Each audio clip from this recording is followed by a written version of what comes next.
সাম্প্রতিক ভারতের ত্রিপুরা রাজ্যের ডম্বুর জলগেট খুলে দেওয়ায় এখন বাংলাদেশের দক্ষিণ পূর্বাঞ্চলের কয়েক জেলার মানুষ কাটাচ্ছেন পানিবন্দী জীবন।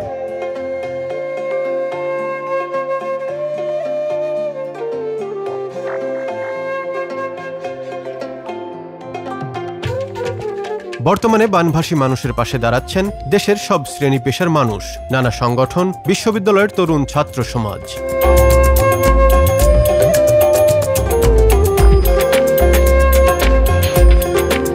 বন্যাদুর্গত এলাকার মানুষের জন্য কাজ করছেন ঢাকা বিশ্ববিদ্যালয়ের চারুকলা অনুষদের প্রাক্তন ছাত্রছাত্রী।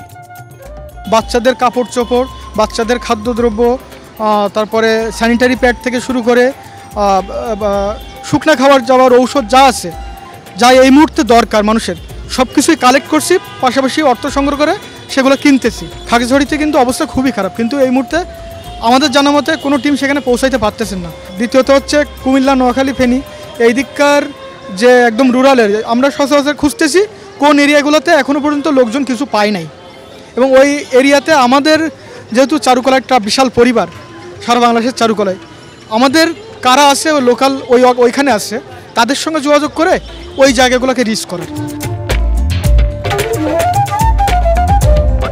ইতোমধ্যে সারা দেশে বন্যার্ত যেসব মানুষ আছেন তাদের আহাজারি আসলে কোনো ঘরে পৌঁছচ্ছে না এমনটা না, সবাই একইভাবে ব্যথিত, সবাই যার যার জায়গা থেকে চেষ্টা করে যাচ্ছে।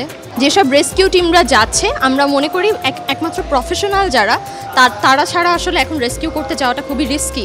তো যেসব টিম যাচ্ছে আমরা তাদের মাধ্যমে সেটা ডেলিভার করব।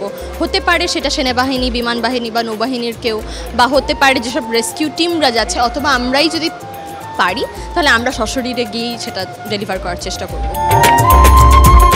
ছবি নামমাত্র মূল্যে বিক্রি করা হচ্ছে, মানে এখানে দেখা যাচ্ছে যে এমন না যে খুব বেশি দামে বিক্রি করা হচ্ছে, মোটামুটি একদম নিম্নতম রেটে ছবিগুলো আমরা যারা চাচ্ছে তাদেরকে দিয়ে দিচ্ছি।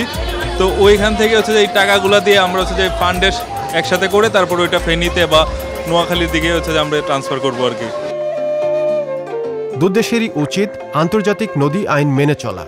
বানভাসী মানুষের সহযোগিতায় যেমন কাজ করছেন দেশের মানুষ, পাশাপাশি সরকারি সংশ্লিষ্ট দপ্তরগুলোর ভূমিকা নিয়েও কথা বলেন ছাত্ররা।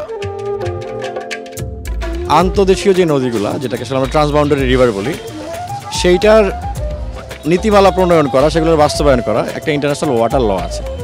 সেটা আসলে একটা দেশের কতটুকু পানি আটকানো যাবে, শুকনা মৌসুমে কতটুকু থাকবে, তার নাব্যতা কী হওয়া উচিত, কত কিছু পানি সে পাওয়া উচিত, তার ন্যায্য দাবিটা কী, এবং ভরা মৌসুমে কতটুকু পানি সে ছাড়তে পারবে না, এটার একটা নীতিমালা আছে।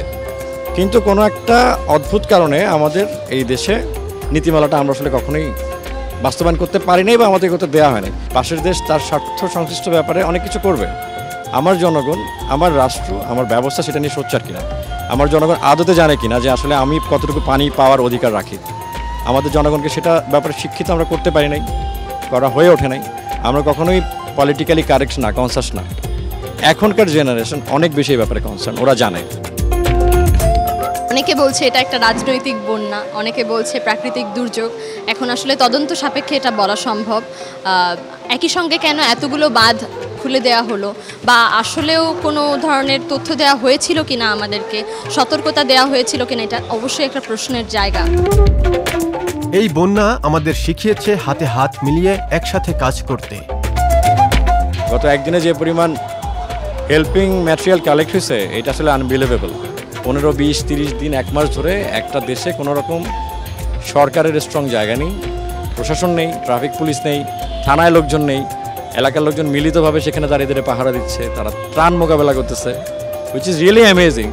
আমাদের এই স্পিরিটটাকে, এই গুড স্পিরিটটাকে সবাই ধরে রাখা উচিত, এবং এটা নিয়ে গঠনমূলকভাবে কীভাবে কাজ করা যায় এখনই সেইটা শুরু করা উচিত।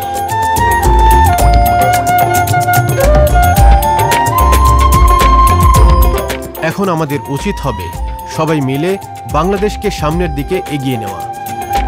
Rabiul Islam, Nexus television, Dhaka.